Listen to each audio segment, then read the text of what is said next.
When we look at artists like Picasso, Kandinsky, or Matisse, we sometimes wonder, did they even know how to paint? And what do I mean by that? I'm referring to technique. What pushed such great artists to develop styles that were so unsophisticated? And this is not a rhetorical question. There is a perfectly logical answer to this, and it lies in the dilemma that every single artist faces today, which I will explain in this video. Welcome to my channel. Here, we talk about everything and anything related to art. Please subscribe if you haven't yet. As I've said before, we're building a community where people are honest about what's going on in the art world today. It's not a secret that Picasso was a prodigy. This was his artwork at 16 years old. Kandinsky was also a very talented landscape artist before he began painting this. This is Matisse's work before he developed Fauvism, the colorful style he's known for. When we see this, we can't help but ask, what happened? First, it's very important to understand the time that these artists lived in. If we look at the more traditional paintings, we see great skill. However, we must also understand that until the 1820s, art was a tool that took the function of photography. It was there to record memory and illustrate Greek myths, the Bible, and other narratives. Artists worked under patronage, which was the financial and social support given to artists by wealthy individuals or institutions, like the church. Basically, commissions that gave you a sort of job security. The biggest weapon of competence that you had at that time was your skill of reflecting reality on canvas, being able to do anything you were told to do with precision and accuracy. Art was not a tool of self-expression, up until the camera was invented. Ever since the invention of the camera, the art world changed. It became about standing out, subsequently about status. In a sense, with your work, you had to prove why art still mattered. This was what the Impressionists came up with. They used a lot of color and made a very painterly style, something the camera could not yet replicate. But even Impressionism got boring at some point, and people wanted something new. Picasso, Matisse, and Kandinsky were all post-Impressionists. It was up to them to come up with something even more interesting, so they began to focus on theory and drama, since the point was to stand out. Picasso studied under his father, José Ruiz Blasco. Wait, who's that? Exactly, you've never heard of him. A very generic, realistic painter. His father's teaching salary was small, and the family often struggled. Picasso realized early on that if he wanted to be famous, skill was not enough. And Picasso wasn't necessarily rebelling. This is a portrait of his mother that he drew in 1896. He was only 15 years old. His skill was impeccable. Until then, Picasso was a realistic painter, but in 1898 his art takes a turn. He starts experimenting with avant-garde. Very quickly, in 1901, Picasso abandons realism and begins his blue period, inspired by the suicide of his close friend. The style changes are very visible. Then Picasso moves on to his rose period. It is important to note that when Picasso moved between Barcelona and Paris around 1901 and 1904, he lived in extreme poverty, especially in Paris. He sometimes lacked heat, proper food, and even burned drawings to stay warm. Picasso painted beggars, the blind, prisoners, and the destitute, subjects he encountered directly and in some cases identified with. Picasso had by this time recognized realism was not in style. He figured that it was not worth laboring for hours over work that would be less valuable in the end. Rather, he took a very prolific approach, making lots of works and experimenting with styles until something stuck. Unlike the myth of the carefree, starving artists, Picasso was highly ambitious and practical. He actively sought dealers, collectors, and patrons, and adjusted his subject matter when he saw what might sell. His letters to friends describe financial desperation and dependence on selling work just to survive. Until his groundbreaking work in 1907, Les Demoiselles d'Avignon. This was the birth of his new movement, Cubism, and the beginning of his career. Les Demoiselles d'Avignon was shocking, and that shock made his name, choosing prostitutes as subjects, using African mask faces, breaking perspective. All of this was guaranteed to provoke gossip and intrigue. Picasso was very conscious of provocation as publicity. When Picasso saw that Cubism began to gain traction between the years of 1909 and 1912, he continued and deepened it. Collectors began to buy Cubist paintings consistently. This stability made it possible for Picasso to keep working in Cubism without risking poverty. However, Picasso was even more visionary than that. In 1917, Picasso evolves out of Cubism into a neoclassical phase. Then, later on, he moves into Surrealism and simply creates his own style. Picasso did not want to belong to any artistic style. He wanted to make a name for himself. Why? That would give him so much status. It would mean total freedom. And he succeeded at it. He eventually would paint anything and people would be in awe simply because his signature was there, showing what the art world was really all about. Now, let's look at other artists who lived around the same time. For example, Henri Matisse. His groundbreaking work also caused scandal.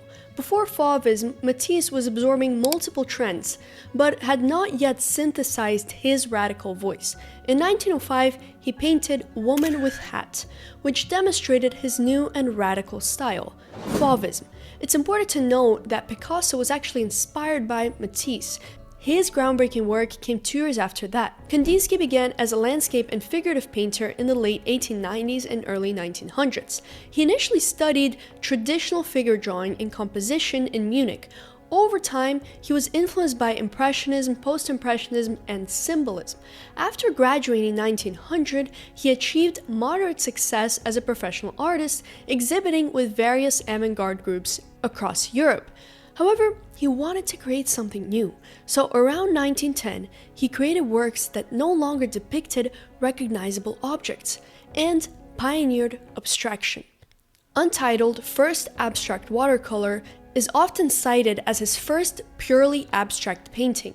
Of course, Kandinsky attached a theory to all of this. He wrote Concerning the Spiritual in Art in 1911, where he argues that art should move away from materialism and imitation of nature towards expressing pure spirituality. By explaining the psychological impact of different colors, Kandinsky claims that abstract art, freed from depicting the external world, can more directly resonate with the viewers and awaken a deeper spiritual experience. Kandinsky's work paved the way for abstract movements.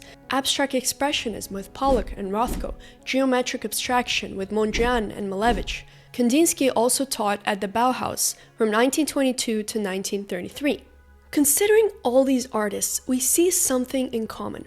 They all started out as traditional artists and were technically impeccable. But once they saw that that won't bring them any money or fame, they discarded it to shock, provoke, and secure fame, turning painting into theory and spectacle, moving away from the craft. Their childish or abstract styles were just as much about personal branding, controversy, and marketability as they were about artistic exploration. The loss of skill was actually a tactical move. Abandoning realism and classical technique made their work distinct, memorable, and ultimately influential.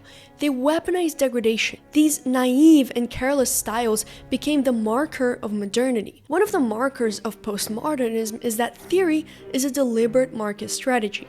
Even more so today, a work's value is often tied less to traditional aesthetics and more to its underlying ideas and conceptual depth. Jean Baudrillard, in his essay The Conspiracy of the Art, directly attacks contemporary art's dependence on theory and discourse. He argues that art has become self-referential, over-theorized, and ultimately empty, surviving not through the aesthetic force, but through curatorial language and institutional validation. For Baudrillard, theory no longer explains art, it replaces art. Art today is sustained by theoretical apparatus that justifies its own emptiness. We see that only shock value is still relevant today. The most popular things are controversial and scandalous. Scandal is a deliberate market strategy, and you can say that's too cynical, but actually it reflects the reality. Artists who want to be famous want strong opinions, not approval, because if they get strong opinions, they will be talked about and discussed. by the elite. While approval will not get them very far, we still talk about Picasso, Matisse, and Kandinsky today because they're controversial figures. While Jose Ruiz Blasco has been forgotten in history amidst many other excellent and skillful craftsmen, what happened is that these artists came against a dilemma that all the contemporary artists face today. They loved creating, but they also needed money. And this is a real problem for absolutely anyone living in any age after the age of patronage has passed. Artists had to make a name for themselves. Tom Wolfe describes this in The Painted Word. The ambitious artist, the artist who wanted success, now had to do a bit of psychological double tracking. Consciously, he had to dedicate himself to the anti-bourgeois values of the Senecals of whatever sort, to Bohemia, to the Bloomsbury life, to the left bank life, to the lower Broadway loft life, to the sacred squalor of it all. Not only that, he had to dedicate himself to the quirky god avant-garde. All this in order to make it, to be noticed, to be counted within the community of the artists themselves. What is more, he had to be sincere about it. He could close his eyes and try to believe that all that mattered was that he knew his work was great, and that other artists respected it, and that history would surely record his achievements. But deep down he knew that he was lying to himself. I want to be a name. I saw something interesting on the news recently. Ireland has begun a new program called the BIA, the Basic Income for the Arts, where they would provide £325 weekly to 2,000 artists. Between 2022 and 2025, this program ran a 3-year trial. Because the trial was successful, this program has plans to become permanent. This will help artists not worry about market success, but focus on creating great art. While I think this is a great idea, I also think there are drawbacks. Desperation led many artists to create great work. At the same time, we never know what direction Picasso, Matisse, Kandinsky, and many other artists would have taken if they didn't have to worry about market success. Thank you so much for watching. Please let me know what you think about this dilemma that artists face and whether or not you think that the Irish solution is effective. Don't forget to like the video and subscribe, and I'll see you next time.